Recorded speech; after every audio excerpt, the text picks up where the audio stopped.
నమస్తే, welcome to reflection Bharat. నేను మీ అమోఘ్ దేశపతి. ప్రభుత్వంలో ఉన్న వాళ్ళు కావచ్చు, విపక్షంలో ఉన్న వాళ్ళు కావచ్చు, అందరూ కూడా ఆ రాష్ట్రంపైనే టార్గెట్ పెట్టారు. ఎవరైతే అంటుంటారో వీళ్ళు మాట్లాడితే చాలరా బాబు అని, అట్లాంటి వాళ్ళు మాట్లాడడమే కాదు, ఏకంగా వచ్చి స్టార్ క్యాంపెయినర్స్గా పార్టీల కోసం పనిచేస్తున్నారు. నితీష్ కుమార్ అద్భుతాలు చేసేసిండని చెప్పడానికి కూడా ఏం లేదు. అక్కడ ప్రజలు ఎవరికి తీర్పు ఇచ్చిండు అనేది నితీష్ కుమార్కి అనవసరం, తాను సీఎం మాత్రమే ఉండాలి. ఈ ఓట్ చోరీ, హైడ్రోజన్ బాంబ్ బీజేపీని ఎంతవరకు ఇబ్బంది పెట్టారు? అంటే ఓట్ చోరీ జరిగింది అన్నప్పుడు సరైన తలూపాలి.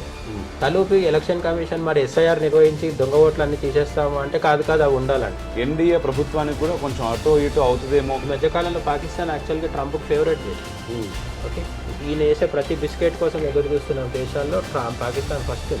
అనుబాబు ఫస్ట్ ఇండియా వెయ్యదాన్ని ఇప్పుడు ప్రపంచంలో ఎవరు అనుకోవాలి. ఈరోజు వందే భారత్లో మనం కొన్ని మన దేశానికి సంబంధించినటువంటి చాలా ఇంపార్టెంట్ ఇష్యూస్ మాట్లాడబోతున్నాం. ఈ వీడియో ఖచ్చితంగా మీరు పూర్తిగా చూడాలి. నార్మల్గా అసెంబ్లీ ఎలక్షన్స్ వచ్చినప్పుడు కొంతమేర పార్లమెంట్ ఎలక్షన్స్కి అసెంబ్లీ ఎలక్షన్స్కి ఖచ్చితంగా ఒక తేడా ఉంటుంది. పార్లమెంట్ ఎలక్షన్స్ వచ్చినప్పుడు ఏంటంటే మొత్తం దేశం మొత్తం కూడా చూస్తూ ఉంటుంది ఏమవుతుందా అని. కానీ ఇప్పుడు వస్తున్నటువంటి ఈ అసెంబ్లీ ఎలక్షన్స్కి, బీహార్ అసెంబ్లీ ఎలక్షన్స్, దీనికి సంబంధించి కూడా దేశం మొత్తం చూస్తుంది. దేశంలోని ప్రముఖ రాజకీయ నాయకులు కావచ్చు, అదే ప్రభుత్వంలో ఉన్న వాళ్ళు కావచ్చు, విపక్షంలో ఉన్న వాళ్ళు కావచ్చు, అందరూ కూడా ఆ రాష్ట్రంపైనే టార్గెట్ పెట్టారు. టార్గెట్ పెట్టే కాదు, ఎవరైతే అంటుంటారో వీళ్ళు మాట్లాడితే చాలరా బాబు అని, అట్లాంటి వాళ్ళు మాట్లాడడమే కాదు, ఏకంగా వచ్చి స్టార్ క్యాంపెయినర్స్గా పార్టీల కోసం పనిచేస్తున్నారు. అదే బీహార్ ఎలక్షన్స్. ఒకసారి అసలు ఈ బీహార్ ఎలక్షన్స్కి గల అంత ఇంపార్టెన్స్ ఏంటిది? ఈ ఎలక్షన్స్ తోటి దేశ రాజకీయాలు నిజంగానే మారబోతున్నాయా? రిజల్ట్ కొంచెం అటు ఇటు అవుతాయి. దీనికి సంబంధించినటువంటి విషయాలను మనతో పాటు పంచుకోవడానికి, మనతో పాటు చర్చించడానికి జయసింహన్ గారు ఉన్నారు. అన్న నమస్తే. నమస్తే. ఎలా ఉన్నారు? ఫైన్, సూపర్ అన్న.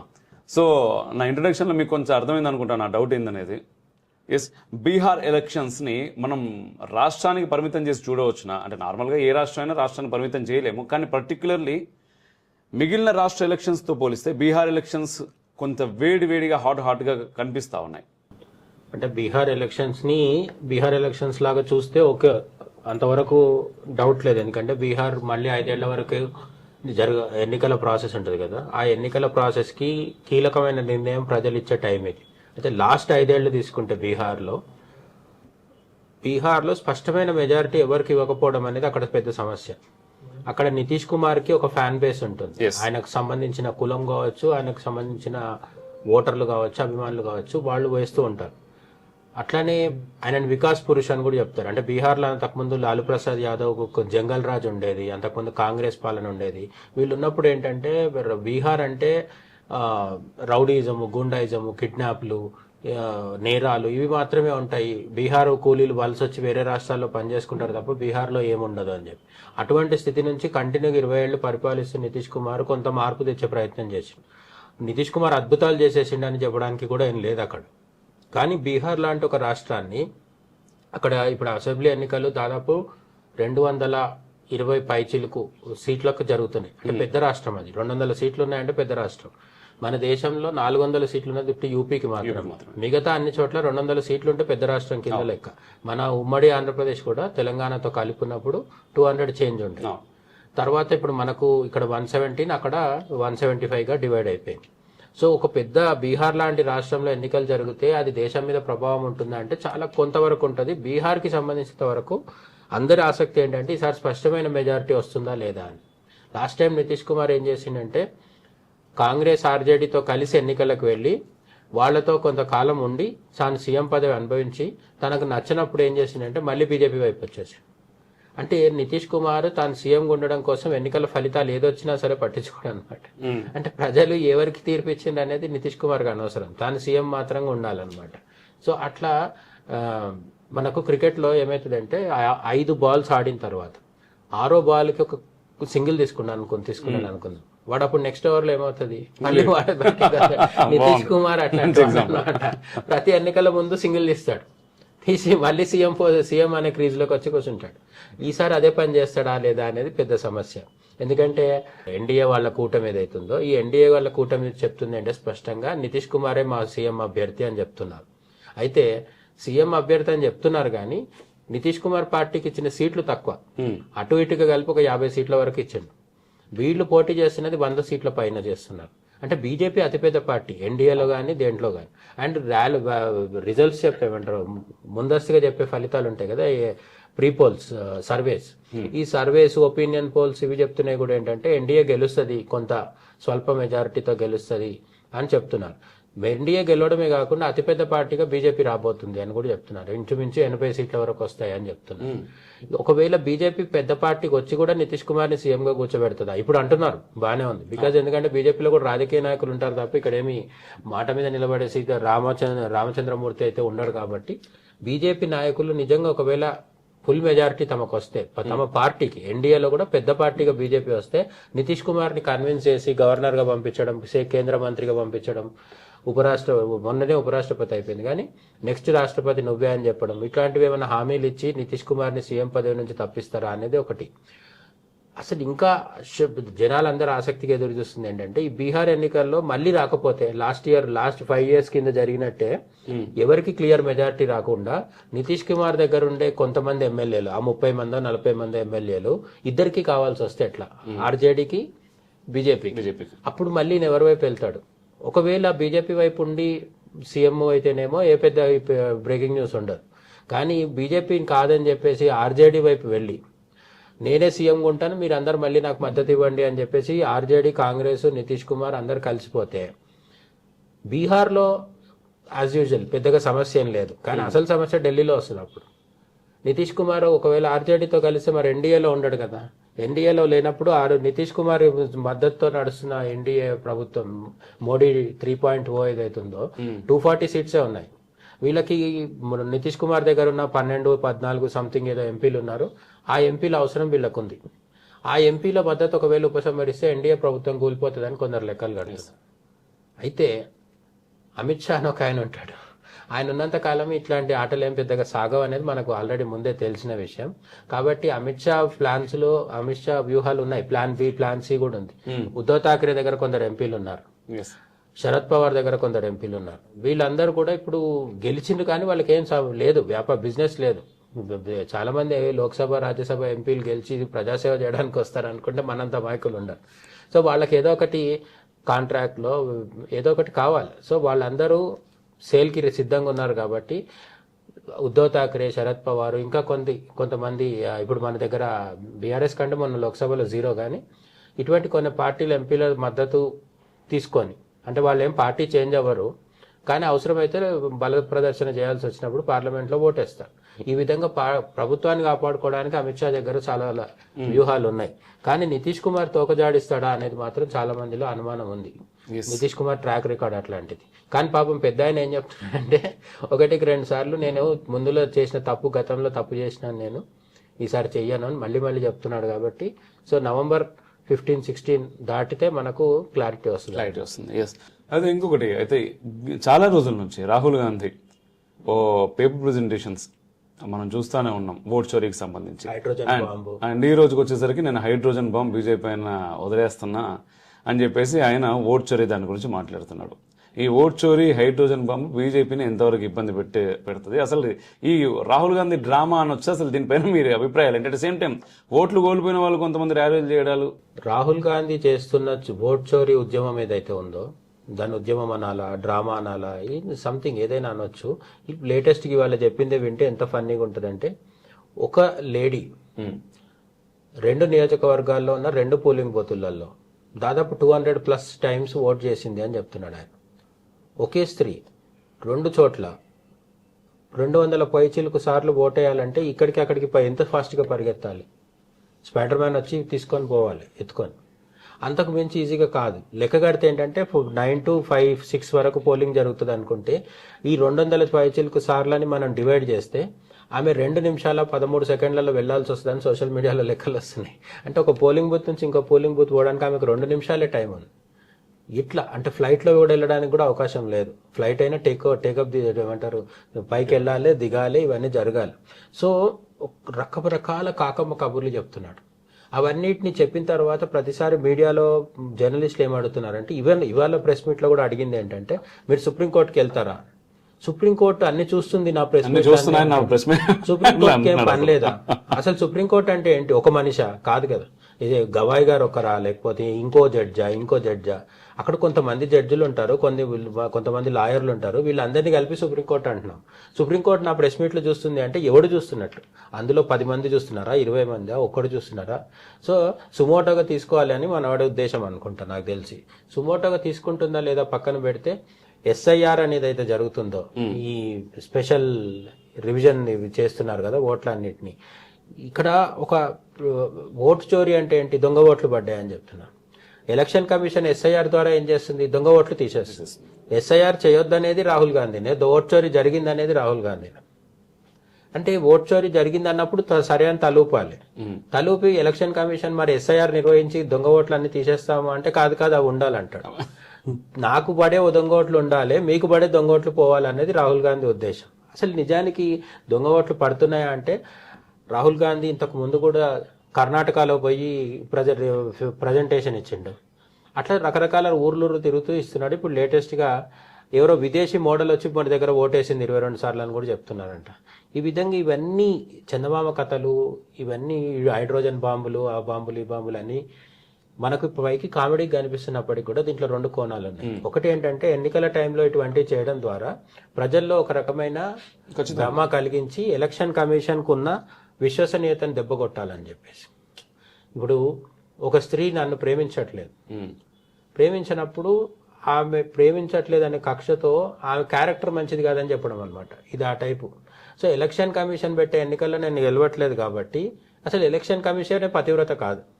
ఎలక్షన్ కమిషన్ బాగా చెడిపోయింది, అక్రమ సంబంధాలు పెట్టుకుంది. ఎవరితో? బీజేపీ అధికార బీజేపీతో అక్రమ సంబంధం పెట్టుకుంది. ఎలక్షన్ కమిషన్ కేంద్ర ప్రభుత్వం ముక్కు అయిపోయి ఎలక్షన్స్ ని లీడ్ చేస్తున్నాయి. ఈ వ్యూహము సోరోస్ బ్యాచ్ మన దగ్గర కాదు, చాలా దేశాల్లో ఆడుతూ ఉంటది. లేటెస్ట్ గా టాంజానియా అనే ఒక దేశంలో ఎన్నికలు జరిగితే అక్కడ ఒక లేడీ గెలిచింది అధ్యక్షురాలిగా. గెలిచిన వెంటనే రోడ్ల మీదకి వస్తారు జనాలందరూ. ఇది రెగ్యులర్ వ్యూహం చాలా దేశాల్లో, కొన్ని 10 దేశాల్లో జరుగుతుంది. ఎలక్షన్ జరిగేదాకా సైలెంట్గా ఉండి రిజల్ట్ తమ నచ్చిన వాడికి పక్షాన రాకపోతే వెంటనే రోడ్డు మీదకి వచ్చి కార్లు, లారీలు, టైర్లు కాలబెట్టడము, రోడ్ల మీద విధ్వంసం సృష్టించడము, వీలైతే కొంతమందిని చంపేయడము. హింస చేస్తే ఏముంది? ఆ ఎలక్షన్ క్యాన్సిల్ అయిపోతుంది. ఈ విధంగా అల్లకల్లోలను సృష్టించి తమ వాళ్ళని సీఎంలని, పిఎంలని, ప్రెసిడెంట్లని చేసుకోవడం అనేది international deep state Soros batch వ్యవహారం. ఇది దానికి ప్రతినిధిగా రాహుల్ గాంధీ చేస్తున్నారేమో అనేది చాలా మంది కలిగే అనుమానం. ఎందుకంటే ఎలక్షన్ కమిషన్ ఓట్ చోరీ చేసింది అని చెప్పిన కర్ణాటకలో కాంగ్రెస్ గెలిచింది. నీకు ఓట్ చోరీ అయినప్పటికీ మీ ప్రభుత్వం గెలిచినా కూడా నువ్వు ఇంకా అసంతృప్తిగా ఉన్నావు అంటే ఇంకా దాన్ని ఎట్లా అర్థం చేసుకోవాలి? సరే నువ్వు చెప్పిన ఓట్ చోరీకి స్పందించే కదా ఎస్ఐఆర్ నిర్వహిస్తున్నారు. అట్లా అక్రమ ఓట్లను తీసేస్తే నువ్వు బంగ్లాదేశీలను తీసుకొచ్చి రోడ్డు మీద ధర్నాలు చేయిస్తున్నావు. ఇప్పుడు అదేమన్నా అర్థం ఉందా? కొంచెం కూడా కామన్ సెన్స్ లేదు. ఎందుకంటే నువ్వు నా దేశంలోకి అక్రమంగా చొరబడి ఇక్కడ వేరే వాళ్ళు ఉపాధి మొత్తం కొట్టేసి దోచుకొని ఇక్కడ ఫ్రీగా ఓటర్ ఐడి కార్డులు అన్నీ సృష్టించుకొని ఇక్కడ పడి తింటున్నారు. ఇవన్నీ తిన్నది కాకుండా మన ఇంట్లోకి వచ్చి మన ఇంట్లో ఉన్న ఆహార పదార్థాలు అన్ని తినేసిన చుండెలుకలు, పందికొక్కులు మందు పెడితే మన ఇంటి ముందర ధర్నా చేస్తే ఎట్లుందో ఇది కూడా అట్లానే ఉంటుంది. కాబట్టి దొంగ ఓట్లు వేయడమే ఫస్ట్ నేరం, దొంగ ఓటర్ ఐడి కార్డులు కలిగి ఉండడం నేరం, ఎస్ఐఆర్లో వాటిని తీసేస్తే ధర్నా చేయడం ఇంకా పెద్ద నేరం. ఇవన్నీ బయటపడతాయి కాబట్టి రాహుల్ గాంధీ కోర్టుకు వెళ్ళాడు. అయితే సరే, బీహార్ ఎలక్షన్స్ గురించి మాట్లాడుకుంటున్నాం కాబట్టి అసలు ఈ ఓట్ చోరీ అంశము నిజంగా బీహార్ ఎన్నికల్లో, సరే బీహార్ ఎన్నికల తర్వాత వీళ్ళు ఏం చెప్తారో మనకు అర్థమైపోయింది. అదానీ అంబానీ లాగా 3వ పెద్ద పదం ఏంటి? ఈవీఎం. వీళ్ళగా దాని దగ్గరే ఉంటారు ఎప్పుడు కూడా. కాబట్టి ఈవీఎం అని చెప్పడము, ఓట్ చోరీ అని చెప్పడము, ఇట్లా తప్పించుకోవడానికి కారణాలు ఎత్తుక్కుంటున్నారు. ఏదో ఒక రోజు వీళ్ళు రోడ్డు మీదకి వచ్చి అల్లర్లు కూడా చేస్తారు. దానికి ప్రిపేర్ అయ్యి ఉండాలి మెంటల్లీ. వీళ్ళ అంతిమ లక్ష్యం ఏంటంటే, మేము అడిగినట్టు ప్రజాస్వామ్యబద్ధంగా ఎన్నికల ద్వారా మా ప్రభుత్వం రాకపోతే ఉన్న ప్రభుత్వాన్ని హింస ద్వారా తూలదోసేస్తాం. ఓకే, ట్రంప్ వచ్చినప్పుడు మన దగ్గర ఢిల్లీలో రయాట్స్ అయినాయి, మత కలహాలు జరిగినాయి. అప్పుడు మోడీ సెకండ్ టర్మ్లో జరిగినప్పుడు ఉమర్ ఖలీద్ అని చెప్పేసి అసలు ఈ మొత్తం విధ్వంసానికి, హింసకి కొంతమంది హిందువులు చనిపోవడానికి కారణమైన వాడు ఉమర్ ఖలీద్. అతని మీద పోలీసులు రెగ్యులర్ గా కోర్టుకి నివేదికలు సమర్పిస్తున్నారు. తనని జైల్లో పెట్టారు. 5 ఏళ్ళు అయిపోయిన తర్వాత జైల్లో ఇంకా బయలు దొరకట్లేదు వాళ్ళకి. ఇంకో ఉమర్ ఖలీద్తో పాటు షర్జీల్ ఇమామ్ అని చెప్పి ఇట్లా ఒక 4-5 ఉన్నారు. వీళ్ళందరి తరఫున దిగ్విజయ్ సింగ్ ఏమంటాడు, ఉమర్ ఖలీద్ అనేవాడు చాలా అమాయకుడు, వాడి మీద కక్ష సాధింపు చేసి ప్రభుత్వమే లోపల పెట్టిస్తుంది వాడిని అని చెప్తున్నాడు. దిగ్విజయ్ సింగ్ తనకి ఇష్టం వచ్చింది మాట్లాడవచ్చు, నేను తప్పనట్లేదు. కానీ ఇది చెప్తుంది ఎవరు? సాధ్వి ప్రజ్ఞా సింగ్ ని 8 ఏళ్లు జైల్లో పెట్టించిన యూపీఏ, అప్పుడున్న దిగ్విజయ్ సింగ్ ఇప్పుడు వచ్చేయమంటున్నాడు. ఢిల్లీ రయాట్స్ లో చనిపోవడం జనం నిజం, మన కళ్ళ ముందర జరిగింది. అదేదో ఇప్పుడు 50 ఏళ్ళు 60 ఏళ్ల కిందటి ముచ్చట కాదు. ఈ 4-5 6-7 ఏళ్ల కిందట జరిగిన విషయంలోనే దానికి పథకాల హోలాలకి వ్యూహం పన్నిన వాడిని దిగ్విజయ్ సింగ్ వెనకేసుకొస్తున్నప్పుడు కాంగ్రెస్ ఉద్దేశం ఏంటో మనకు అర్థం కావాలి. ఇవన్నీ చేసినప్పటికి కూడా బీహార్లో ఎగ్జిట్ పోల్స్ చెప్తుంది ఏంటంటే కాంగ్రెస్ కి 1 నుంచి 9 మధ్యలో సింగిల్ డిజిట్స్ ఉంటాయి కదా, అది దాటి ఎక్కువ రావని చెప్తున్నారు. 9 వస్తే కూడా వాళ్ళు లాస్ట్ టైం 99 వస్తే సుప్రియా అని చెప్పేసి రాహుల్ గాంధీ రైట్ హ్యాండ్ ఒక ఆమె ఉంటది, వాళ్ళ మీడియా విభాగం చూసుకునే ఆమె చేతులు పైకి ఎత్తి తీన్మార్ డాన్స్ ఆడింది ఆమె. అట్లా వీళ్ళు 9 కూడా ఆడతారు. 9 ఆడినప్పుడు 9కి ఎందుకు ఆడరు? కానీ బీహార్లో మొత్తం ఆ ఎన్నికల ఫలితాలు పూర్తయ్యే రోజుకి కాంగ్రెస్ పరిస్థితి ఏంటంటే మహా అయితే కరివేపాకు. సో అయితే మరి ఎందుకన్నా ఇప్పుడు ఈ రోజు చూసినట్టే అమిత్ షా కావచ్చు, యోగి కావచ్చు, చాలా పెద్ద కామెంట్స్ చేస్తున్నారు బీహార్లో. అంటే ఖచ్చితంగా గెలుస్తాము అనుకున్నప్పుడు కొంతమేర అలసత్వం కూడా ప్రదర్శించే అవకాశం ఉంటుంది ప్రభుత్వాలు. And at the same time ఈరోజు బీహార్ ఎలక్షన్స్ తో ఏకంగా ఎన్డీఏ ప్రభుత్వానికి కూడా కొంచెం అటో ఇటో అవుతుందేమో ఒకవేళ బీహార్లో ఓడితే అనేటటువంటి అంచనా కూడా ఇప్పుడు మీరు చేస్తున్నారు. వాస్తవంగా కూడా కొంతమేర ఆ ప్రభావం పడే అవకాశం ఉంది. చెప్పలేము, అంటే నితీష్ ఏం చేస్తాడు అనే దానిపైన ఆధారపడి ఉంది.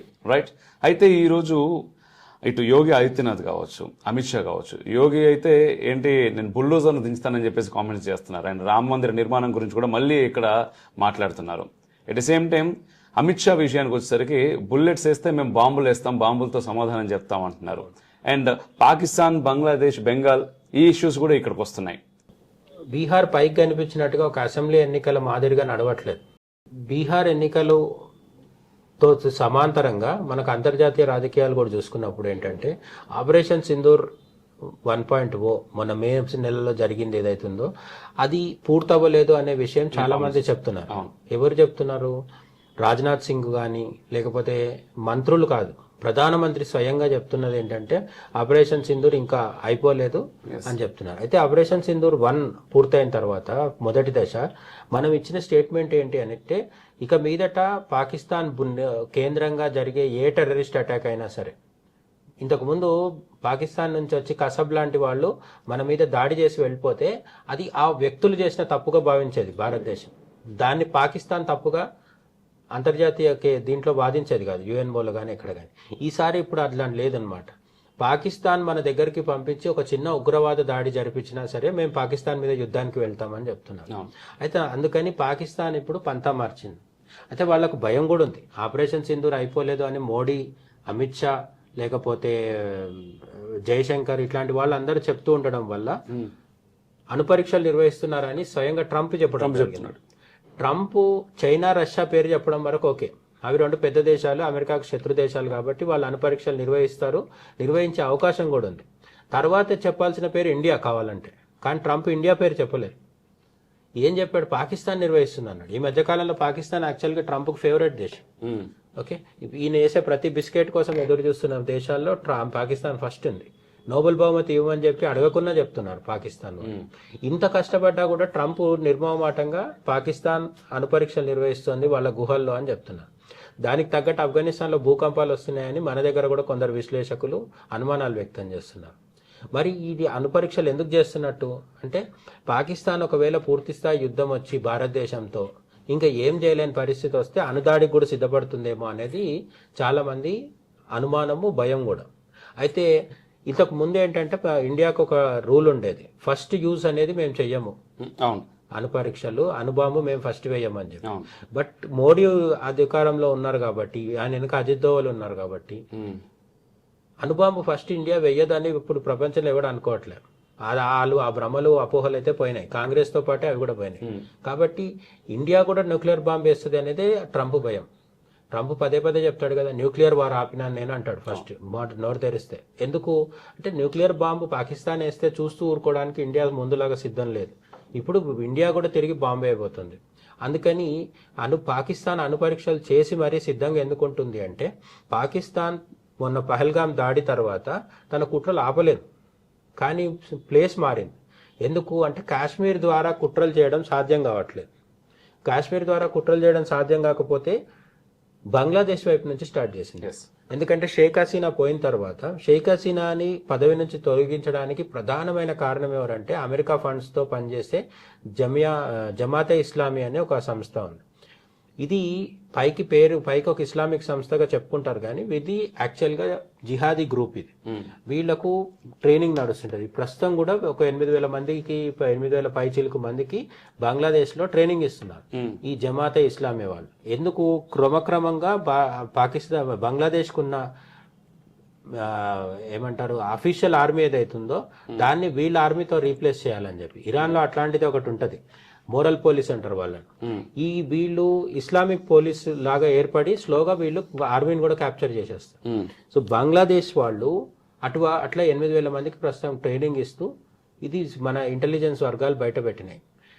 వీళ్ళు క్రమక్రమంగా వాళ్ళని 1,00,000-2 లక్షల సంఖ్యకి పెంచుకోవాలని చూస్తున్నారు. ఒకవేళ వాళ్ళ చేతిలోకి బంగ్లాదేశ్ వెళ్ళిపోతే పాకిస్తాన్కి పని ఈజీ అయిపోతుంది అన్నమాట. ఇప్పటికే షేక్ హసీనా పోయిన తర్వాత మహమ్మద్ యూనిస్ వీళ్ళకి ఫ్రీ ఎంట్రీ ఇస్తున్నాడు. అంతకుముందు షేక్ హసీనా ఉన్నప్పుడు పాకిస్తాన్ ఇచ్చేది కాదు, ఎందుకంటే పాకిస్తాన్ వాళ్ళ నుంచే కదా స్వతంత్రం పొందింది. సో వాళ్ళకి పడేది కాదు.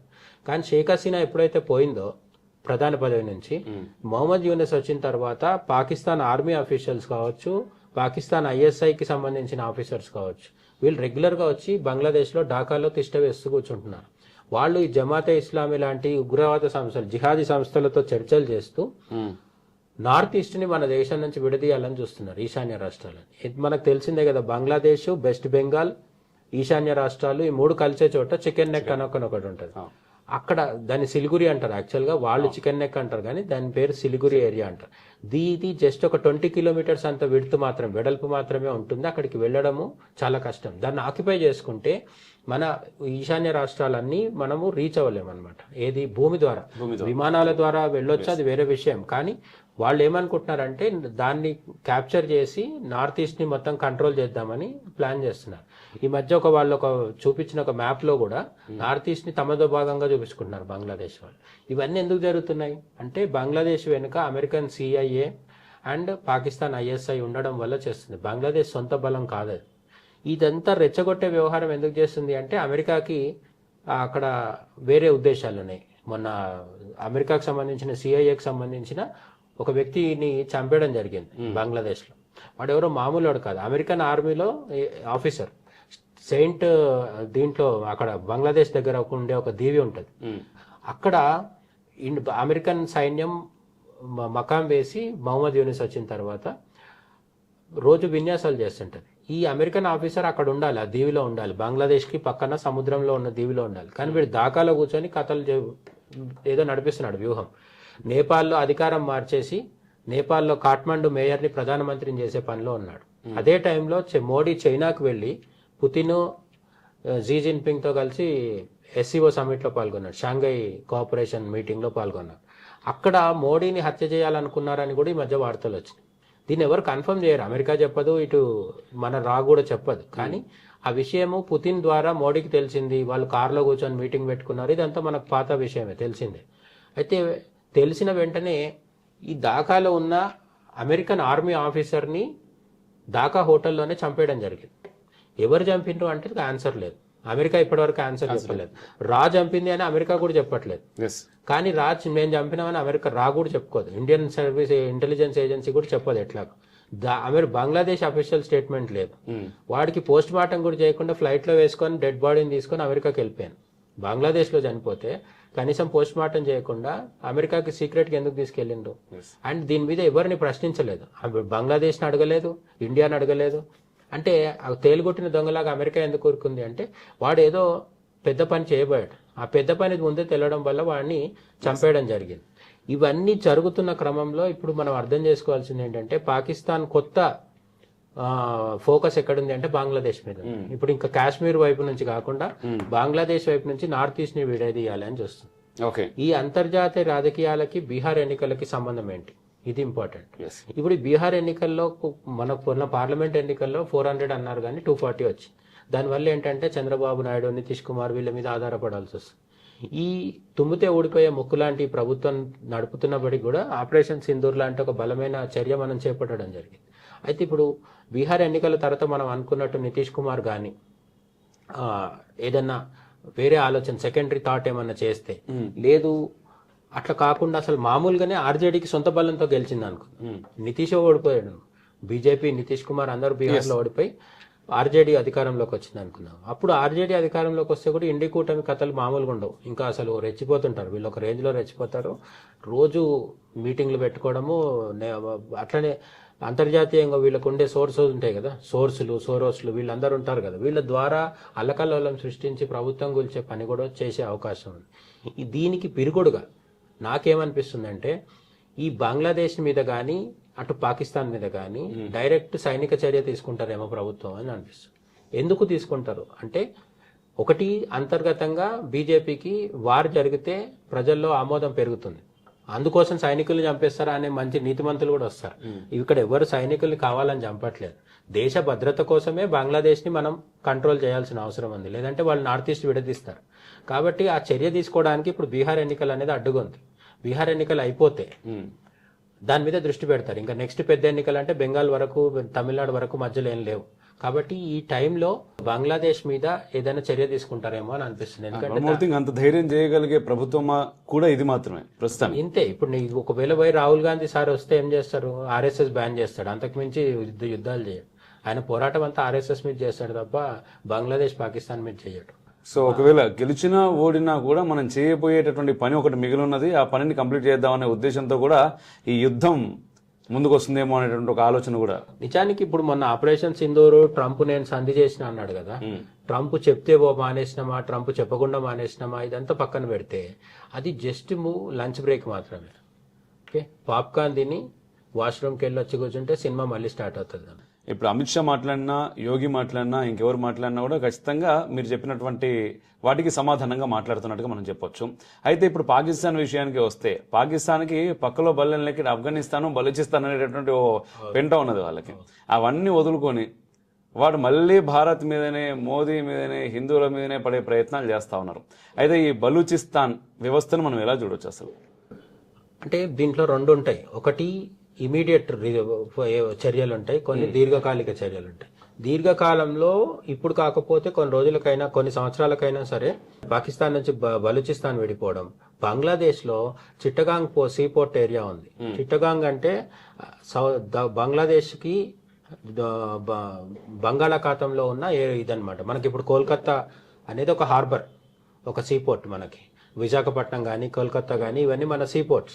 అట్లా బంగ్లాదేశ్కి చిట్టగాంగ్ అని ఉంది. ఈ చిట్టగాంగ్ ఏరియాని 1947లో పాకిస్తాన్గా విడిపోయినప్పుడు, ఈ రోజు బంగ్లాదేశ్ అంటున్న దేశం ఆ రోజు ఈస్ట్ పాకిస్తాన్గా విడిపోయినప్పుడు 1947లో చిట్టగాంగ్ ప్రజలు, దేశం విడిపోయింది, ఇటు పాకిస్తాన్, ఇటు వెస్ట్ పాకిస్తాన్, ఇటు ఈస్ట్ పాకిస్తాన్ ఏర్పడిపోయినాయి. ఇండియాలో కూడా జెండా ఎగిరేసి నెహ్రూ ప్రధానమంత్రి సంబరాల్లో మునిగిపోయారు. కానీ ఈ చిట్టగాంగ్లో ఉన్న ప్రజలు తమ ఇండియన్స్ అనుకుంటున్నారు. 3 రోజుల వరకు జెండా ఎగిరవేసింది వాడు.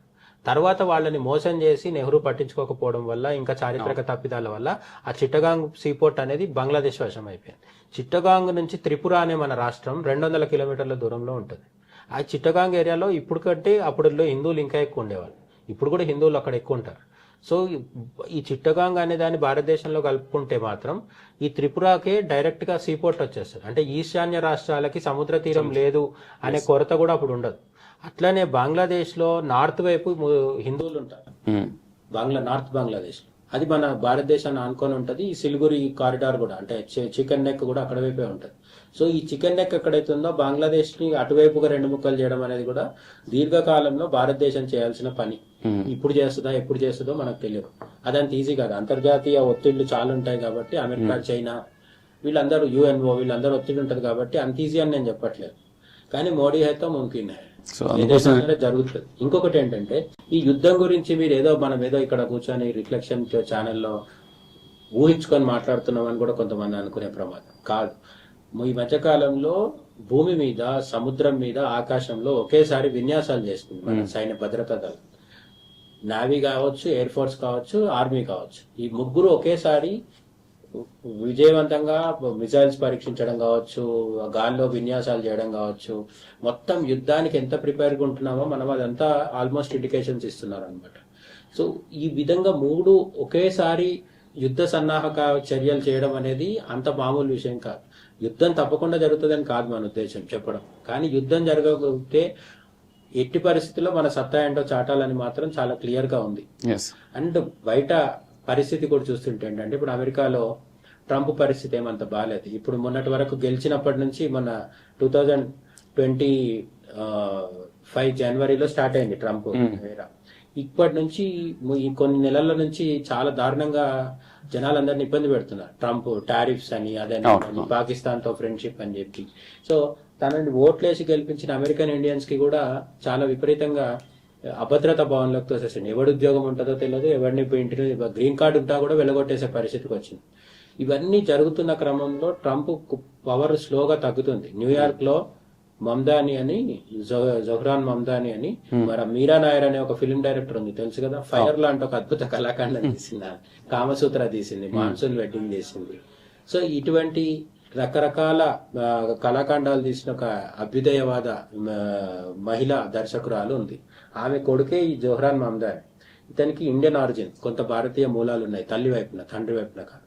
అతను న్యూయార్క్ మేయర్ అయ్యాడు. మేయర్ అయిన కాకుండా అక్కడ న్యూయార్క్ లో కూడా ఉచిత బస్సు పథకం అంట. మనకి ఈ విషయం తెలిస్తే రేవంత్ రెడ్డి, చంద్రబాబు ఉచిత బస్సులు, మోరల్ పోలీసింగ్లు ఆల్రెడీ న్యూయార్క్ లో ఇప్పుడు ప్రస్తుతానికి. మోరల్ పోలీసింగ్ న్యూయార్క్ లో ఇప్పుడు కాదు, ముందు నుంచి కూడా ఉంది. ఎక్కడైతే వాళ్ళ ముస్లిం డామినేషన్ ఉంటుందో ఆ ఏరియాలో మోరల్ పోలీసింగ్ ఉంటది. బుర్కాలు వేసుకోమని చాలా పెద్ద స్థాయిలో జరుగుతుంది. అమెరికాలో ఉన్నాం కాబట్టి చిన్న చిన్న బట్టలు వేసుకుంటామంటే కుదరదు. ఇప్పుడు న్యూయార్క్ మొత్తం వ్యాపించింది అది. ఇంతకు రాబోయే కొన్ని సంవత్సరాల్లో ఒక ముస్లిం అమెరికాకి ప్రెసిడెంట్ కూడా కావచ్చు. అంటే ఒబామా అయ్యాడు కదా అంటారు. ఒబామా ముస్లిం గా ప్రవర్తించాలి, అమెరికన్ గానే ప్రవర్తించాలి.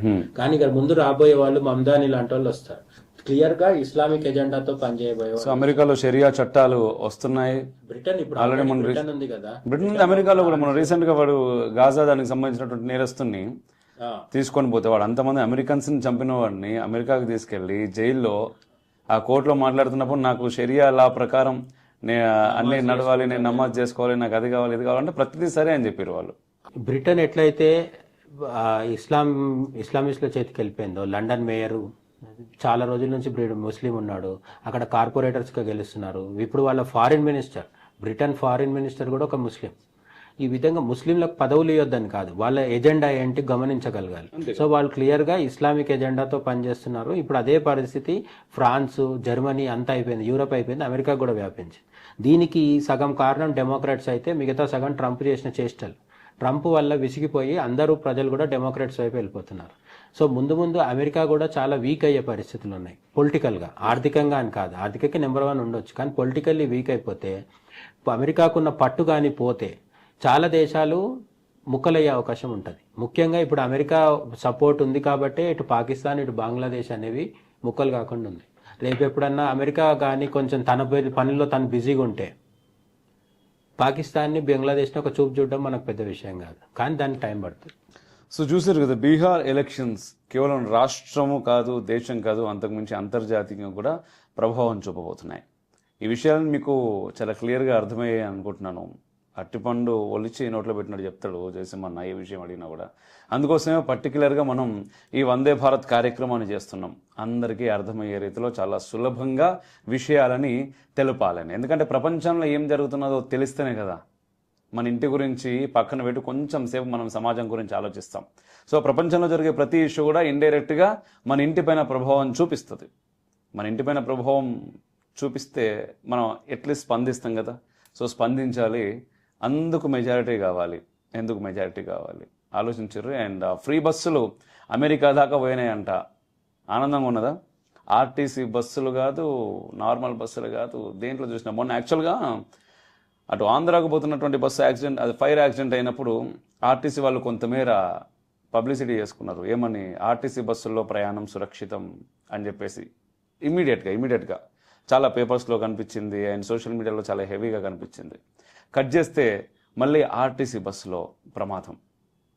సో ప్రమాదం అనేది చెప్పి రాదు, అండ్ అది సురక్షితం కాదు, ఏది సురక్షితం, ఏం కావాలి, మనం ఖచ్చితంగా జాగ్రత్తగా ఉండాలి. అట్ ద సేమ్ టైం మనం అడగాల్సినవి ఏంటి అనే మినిమం కామన్ సెన్స్ మనకు ఉండాలి. రాజకీయ నాయకులకి రోడ్లు చక్కగా లేవు కాబట్టి యాక్సిడెంట్లు అవుతున్నాయి. కొంతమంది ఏమంటున్నారంటే రోడ్లు బాగున్నాయి కాబట్టి యాక్సిడెంట్లు అవుతున్నాయి. రాజకీయ నాయకులు మాట్లాడే మాటలేవి. రోడ్లు బాగాలేకపోతే మెల్లగా పోతారు జనాలు, రోడ్లు మంచిగా ఉంటున్నాయి కాబట్టి యాక్సిడెంట్ అవుతున్నాయని. ఏం చెప్పాలి, ఏం చూపించాలి వాళ్ళకి మనం? సో ప్రశ్నించాల్సినటువంటి అవసరం ఎవరికి ఉన్నది? మనకే ఉన్నది. మళ్ళీ ఓటేసేదాకా మనం కామ్గా కూర్చుందామంటే కష్టం, ప్రాణాలు. ఈసారి ఓటేసినోడు నెక్స్ట్ టైం ఓటేసేదాకా ఉండాలి కదా బా, అంతలో పోకుండా. సో ఉన్నప్పుడే ప్రశ్నించాలి, మనకేం కావాలనో అడిగే ప్రయత్నం చేయాలి. ఈ వీడియో మీకు నచ్చినట్లయితే లైక్ చేయండి, షేర్ చేయండి, కామెంట్ల రూపంలో మీ అభిప్రాయాలని తప్పకుండా తెలియజేయండి. నమస్తే.